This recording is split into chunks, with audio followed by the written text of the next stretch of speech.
morning, Pilipinas! Live mula sa Pag-asa Weather and Cloud Forecasting Center. Official na po ang simula ng ating rainy season. Nilabas na po ng Pag-asa ang press release kaugnay ng onset ng rainy season. Kasilan, ito ang mga dapat tandaan. Gumagamit ang Pag-asa ng mga weather satellite. Isolated at localized thunderstorms. Umaraw man umulan, kaakibat nyo kami tungkol sa lagay ng ating panahon. Dahil sa Panahon TV, walang pinipiling panahon ang pagbibigay impormasyon. Ang programang ito ay hatid sa inyo ng Air 21. Sagot ko, padala mo!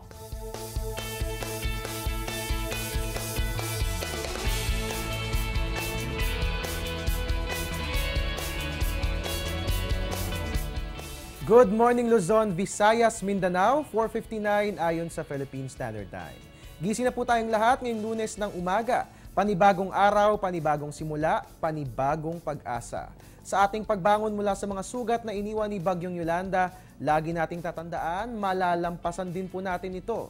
Ayon nga sa dating US First Lady na si Eleanor Roosevelt, with a new day comes new strengths and new thoughts. Simulan na po natin ang ating programa live mula sa Pag-asa Weather and Flood Forecasting Center. Ito po ang Panahon TV na nangunguna sa paghatid ng ulat panahon araw-araw mula Lunes hanggang Linggo. Ako po yung Weatherman, Harry Bayona, makakasama nyo ngayong Lunes simula ng Linggo, November 18, 2030. Simulan po natin ang umagang ito sa pamamagitan ng updates mula sa National Disaster Risk Reduction and Management Council o NDRRMC. Humigit kumulang 4,000 katao nang nasawi habang mahigit 18,000 ang sugatan at mahigit 1,000 katao naman ang nawawala. Ito ay kaugnay pa rin ng pananalasa ni Bagyong Yolanda sa bansa.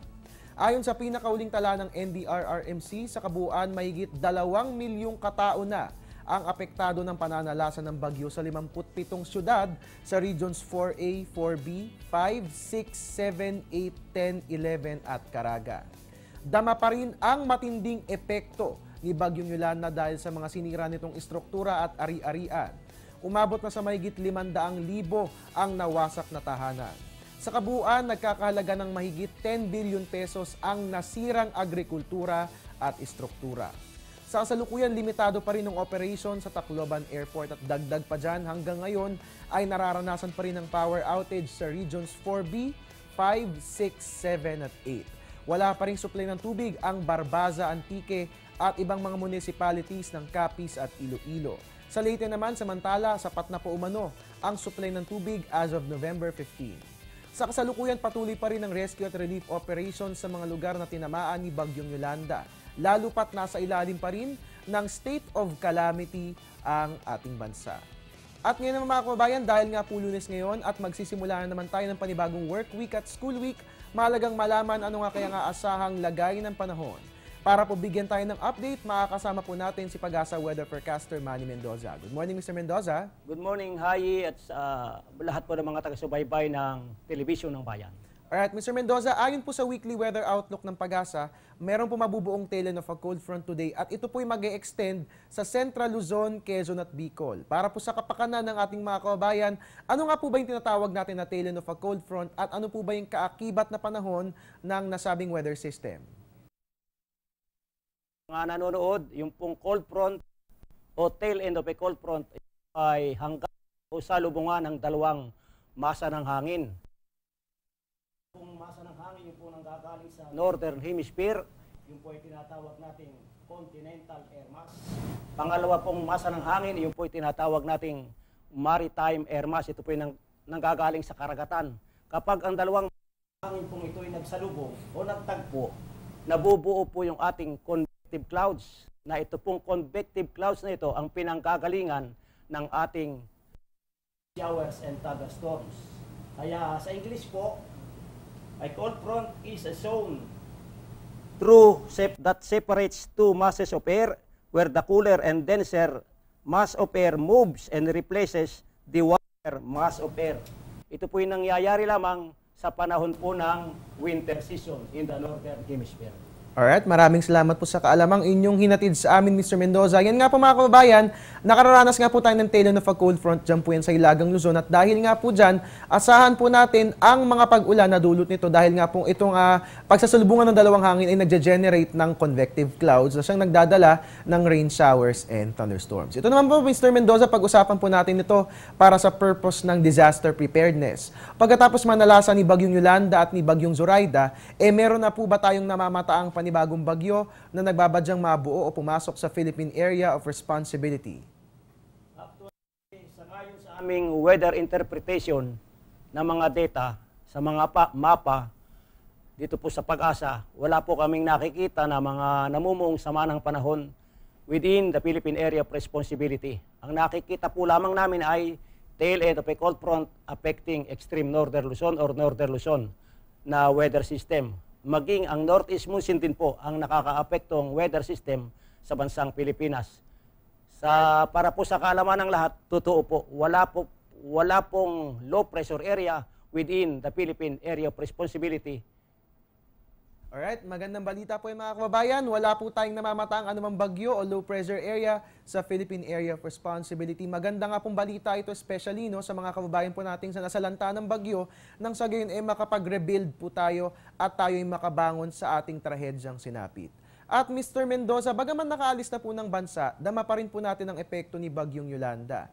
Si Bagyong Yolanda nga pong isa sa pinakamalalakas sa typhoon na tumama sa ating bansa at tinawag nga po itong super typhoon ng iilan.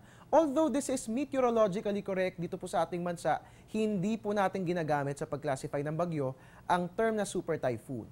Ano nga po ba ang dahilan bakit hindi po natin ginagamit ang super typhoon sa pag-classify ng bagyo dito po yan sa Pag-asa? Totoo yun, Hari. Ginagamit lamang natin ang pagka-classify ng bagyo ay yung tropical depression, tropical storm, and then typhoon. Kasi nga po, yung pong mga media ang naglalagay lamang ng super typhoon. At sa ibang bansa, hindi rin po sila gumagamit ng super typhoon.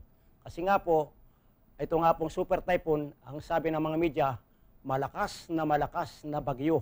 Kaya super typhoon po ang ipinagagamit ng mga media, lalong-lalo na nga po sa bansang Pilipinas. Pero kami po sa Pag-asa, hindi po kami nagpapagamit ng super typhoon. Hanggang typhoon lang po dito. Pero atin po talagang inaabisuhan ang lahat ng mga Pilipino na super typhoon nga po ito sa ngayon sa mga media pagkat ito nga po ay mahigit na 185 km per hour or 215 km per hour. Nahihigit pa rin po ang lakas at bilis ng hangin. Yun po, amin na rin po pinapayagan na gamitin ang super typhoon pagkat totoo po namang malakas katulad po ng bagyong si Yolanda. Alright mga kababayan, at least ngayon nalinaw na po natin itong paksa na ito na mainit na pinag-uusapan ngayon. At Mr. Mendoza, dagdag kaalaman pong muli, ngayon ngang nasa kalahati na tayo ng Nobyembre, umiiral na po ang hanging amihan sa Ilagang Luzon. At base sa galaw ng ating mga hangin, kailan po ba natin maaasahan ang pagbaba ng epekto ng amihan sa ibang bahagi ng ating bansa? Kasi sa Northern Luzon lang po ito nakakaapekto as of now. Kailan po ba natin mararamdaman ang tuluyang pagbaba ng ating mga temperatura? Yes. Tama ka, Hari, doon. Sa pagbaba ng temperatura, ay tiyak na mararanasan po natin to. At mararanasan din po natin ang paglakas ng northeast monsoon sa panahon po ng winter season in the northern hemisphere. Kapag malakas na po yung tinatawag nating northeast monsoon at malaki na po yung high pressure area sa mainland China, sigurado po, lalakas ang ihip ng hangin na manggagaling po sa mainland China, lalakas po yung ating northeast monsoon at dahil nga po medyo nag-i-yelo na po sa northern hemisphere, yung pong yelo na yaon, ang lamig po na dulot ng yelo, ng pag-yelo daw sa northern hemisphere brought about by the winter season, yun po ay madadala ng hanging amihan papunta po ng bansang Pilipinas, lalong-lalo na nga po sa buwan ng December, January at February. Sa January at February, sigurado po, yun po ang pinakamalamig na temperatura o pinakamababang temperatura na mararanasan po sa bansang Pilipinas.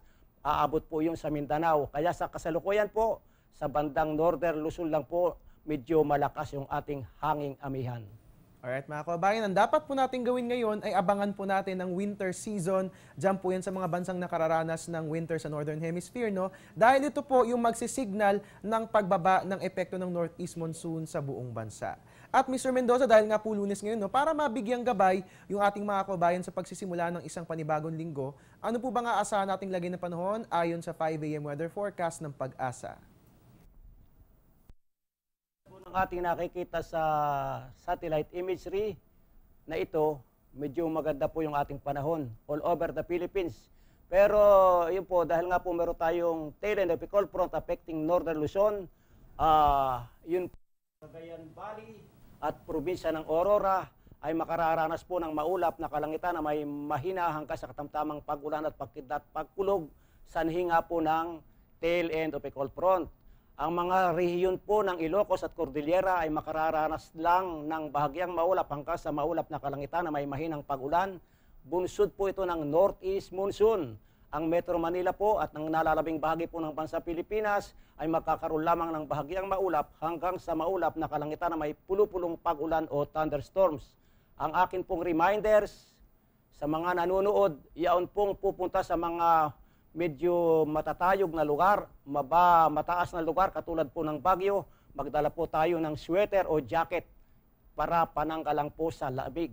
At yun din pong mga tao na pupunta po sa Cagayan Valley, sa mga eastern part of the country, pinapayuhan ko rin pong magdala ng mga payong at kapote pananggalang po sa ulan.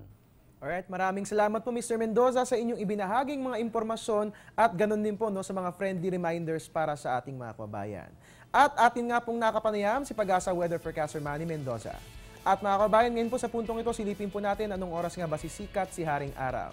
Ang ating sunrise, 5:58 a.m., lulubog po si Haring Araw sa ganap na 5:24 p.m.